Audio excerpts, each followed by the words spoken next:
محمد رسول الله. Assalamualaikum warahmatullahi wabarakatuh. Innal hamdalillah nahmaduhu wa nasta'inuhu wa nastaghfiruh wa na'udzu billahi min syururi anfusina wa min sayyiati a'malina. May yahdihillahu fala mudilla lahu wa may yudlil fala hadiyalah. Asyhadu an la ilaha illallah wa asyhadu anna Muhammadan abduhu wa rasuluhu la nabiyya ba'dah. Allahumma shalli ala Muhammad wa ala ali Muhammad. Allah Ta'ala fi kitabil karim yarfa'illahu alladhina amanu minkum walladhina utul ilma darajat. Rabbi shrah li sadri wa yassir li amri wahlul 'uqdatam min lisani yafqahu qawli. Alhamdulillahirabbil alamin. Para pemirsa, semoga semuanya sehat walafiat bersama keluarga dimanapun Anda berada. Alhamdulillah, kita panjatkan puji syukur kepada Allah Subhanahu wa Ta'ala. Pada kesempatan kali ini kita masih diberi kenikmatan, nikmat iman, Islam, sehat insyaallah, dan masih diberi nikmat untuk menghirup udara di bumi Allah ini. Alhamdulillahirabbil alamin. Pada kesempatan kali ini saya akan menyampaikan beberapa ayat dan hadis yang oleh panitia ya dibingkai dalam topik Islam, ilmu, dan pandemi. Semoga apa yang akan saya sampaikan ada manfaatnya. Jadi pertama yang perlu saya sampaikan seperti tadi saya kutip di depan bahwa Islam sangat menghargai ilmu. Artinya orang yang berilmu itu sangat ya, dimuliakan oleh Allah. Al-Mujadalah 11 tadi ya sudah saya sampaikan, yarfa'illahu alladhina amanu minkum walladhina utul ilma darajat. Dan Allah meninggikan derajat orang-orang yang beriman di antara kamu dan orang-orang yang berilmu.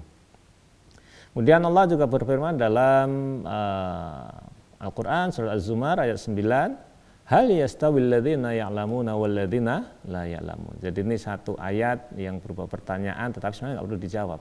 Ya, ini uslub atau gaya bahasa Arab. Sebenarnya Allah mengatakan jelas beda antara orang yang berilmu, berpengetahuan dan yang tidak berpengetahuan. Nah, dari dua ayat ini bisa kita lihat beberapa kesimpulan. Pertama, ilmu sangat penting. Dan orang yang berilmu dimuliakan oleh Allah, tapi harus dilandasi oleh keimanan. Nah, saya kira ini sangat penting bagi kita ya, terutama ini Sivitas Akademika, Universitas Gadjah Mada atau juga pemirsa yang lain, betapa pentingnya ilmu pengetahuan dalam Islam. Nah, ilmu apa? Ya semua ilmu ya. Jadi dalam Islam itu sangat penting. Kalau menurut Al-Ghazali yang fardu ain itu orang Islam harus memahami ilmu agama. Tetapi ilmu-ilmu yang lain itu sifatnya fardu kifayah. Oleh karena itu harus ada orang Islam yang menguasai. Ya, misalnya kalau bidang saya akuntansi atau ekonomi atau manajemen, atau kalau di sains misalnya teknik engineering ya macam-macam, atau mungkin yang sangat relevan juga dalam kondisi sekarang ini kesehatan, kedokteran dan lain sebagainya. Bahkan kalau kita lihat dalam sejarah Islam, wahyu yang pertama diturunkan oleh Allah Subhanahu wa Ta'ala pada Nabi Muhammad sallallahu alaihi wasallam itu juga sebenarnya kalau kita telisik ada kaitannya dengan ilmu ya. Jadi kita ingat wahyu pertama yang diturunkan Allah Subhanahu wa Ta'ala kepada baginda Nabi Muhammad sallallahu alaihi wasallam adalah surat Al-Alaq ayat 1 sampai 5. A'udzubillahi minasyaitonirrajim. Bismillahirrahmanirrahim. Iqra bismi rabbikal ladzi khalaq. Khalaqal insana min 'alaq. Iqra wa rabbukal akram alladzi 'allama bil qalam. Ya, 5 ayat yang pertama ini sebenarnya juga menjadi fondasi ya bagaimana Islam melihat ilmu pengetahuan. Jadi ayat yang pertama adalah perintah Allah. Luar biasa. Ayat pertama ya terkait dengan kenabian Nabi kita Muhammad sallallahu alaihi wasallam adalah dimulai dengan kata iqra, bacalah. Ya. Tapi membaca tidak sekedar membaca, ada fondasi atau landasan bismi rabbika alladzi khalaq, dengan nama Tuhanmu Allah Subhanahu wa Ta'ala yang telah menciptakan. Ini kan sebenarnya juga fondasi iman. Jadi konsisten antara Al-Mujadalah 11 dengan Al-Alaq ayat 1 ini. Betapa pentingnya pengetahuan.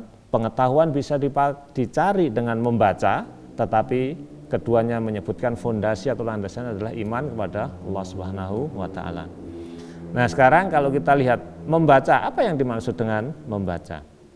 Dalam sirah atau sejarah Nabi kita, yang sirah nabawiyah, kita lihat bagaimana Nabi Muhammad SAW membaca, ya, baik makro maupun mikro, ayat kauniyah maupun kauliyah.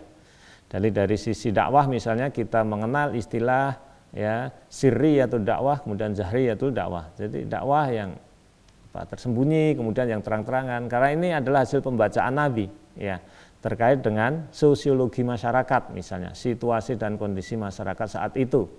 Jadi ini mungkin juga menginspirasi teman-teman yang di sosiologi atau kemasyarakatan, mungkin kebudayaan, ya, antropologi, bagaimana Nabi kita Muhammad SAW itu begitu cerdas, ya. Fatonah, salah satu sifat Nabi adalah cerdas. Jadi membaca struktur strata kebudayaan masyarakat, kemudian menerapkan strategi dakwah. Nah, ini juga berarti menginspirasi, ya, teman-teman atau jamaah semuanya, pemirsa semuanya yang di manajemen, ya, leadership itu sangat penting. Bagaimana misalnya Rasulullah ya mengajarkan leadership.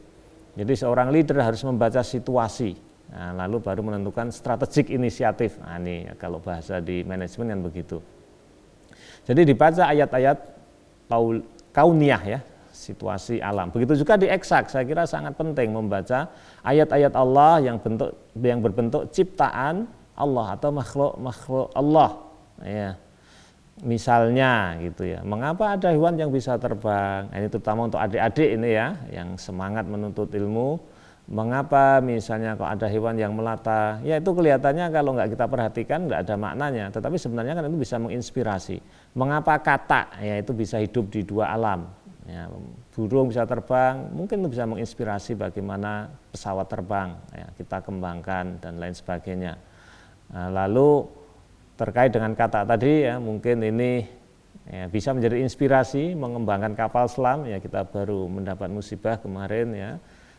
Putra-putra terbaik bangsa kita tenggelam di Nanggala, ya. Tapi itu insya Allah bisa memberikan inspirasi benar ayat-ayat ini, firman Allah ini. Kemudian yang tidak kalah pentingnya, nah ini juga membaca teks. Nah, teks macam-macam termasuk membaca Al-Quran sendiri.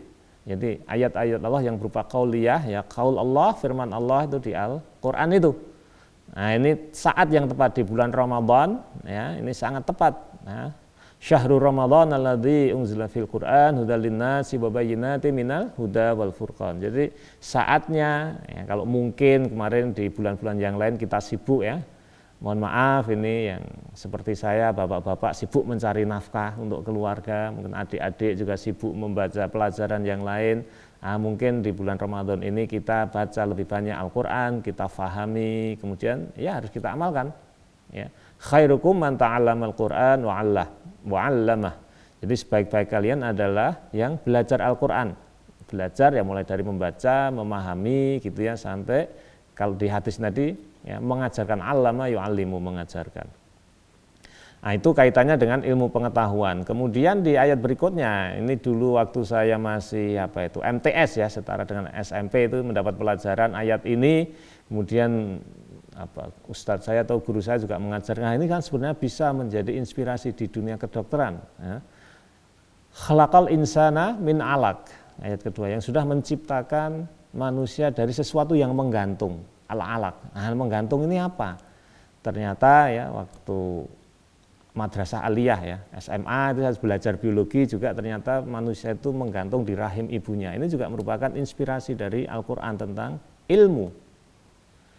Ya, kemudian diulangi lagi oleh Allah supaya kita harus membaca, ya, Iqra, jadi Iqra bismi rabbikal ladzi khalaq, khalaqal insana min 'alaq, kemudian Iqra wa rabbukal akram. Diulangi lagi di ayat ketiga.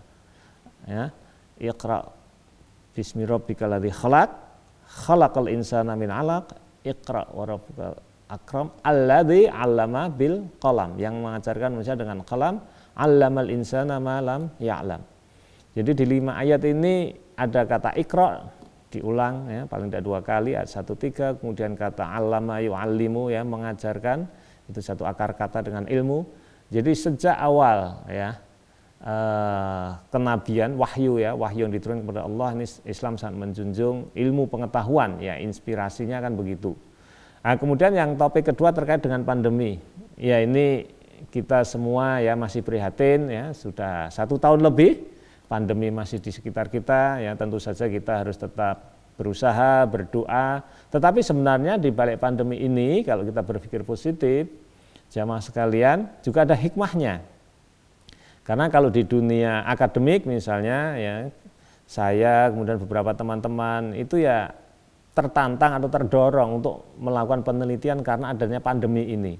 Ya, dan akhirnya UGM misalnya bisa menghasilkan ya produk yang sangat bagus, yang Genus itu yang untuk ngetes itu ya, Profesor Kuat dan teman-temannya itu saya kira itu sangat bagus.